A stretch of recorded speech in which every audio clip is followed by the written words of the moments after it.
Hi everyone, Michael from Bling Tea. We are making a dip today using Organic Lapsang Souchong tea. And Lapsang Souchong tea is that tea that kind of smells like and tastes like a campfire in a cup. And that's because the teas which come from Fujian, China, the tea when it's processed over pine wood embers, which infuses the leaves with that smokiness that a lot of people really love. This recipe is very, very simple. We've got about a cup of regular hummus, just regular old hummus, not flavored with garlic or anything, into which we have ground up some Lapsang Souchong loose leaf tea, a couple of teaspoons, and we're just gonna pop it in there and give it a stir. It is so easy. Just give it a stir, incorporate everything.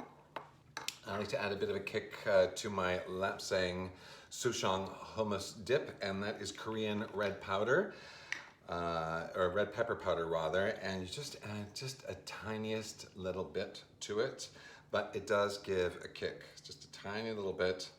This stuff is very, very hot. You can use cayenne pepper as well if you like. You don't have to use it. And just give it a good mix. And we'll give you a look at it in a second. There we go. So the hummus is all kind of studded with the Lapsang Souchong loose leaf tea, which has been ground up, and we're going to create a little presentation with it. We've popped the Lapsang Souchong and hummus dip into a bowl, beside which we have added some warmed up naan bread. You can also use pita, and we have cut up some crudité, some celery and heirloom carrots. Now it's time to give this dip a taste. It's lovely.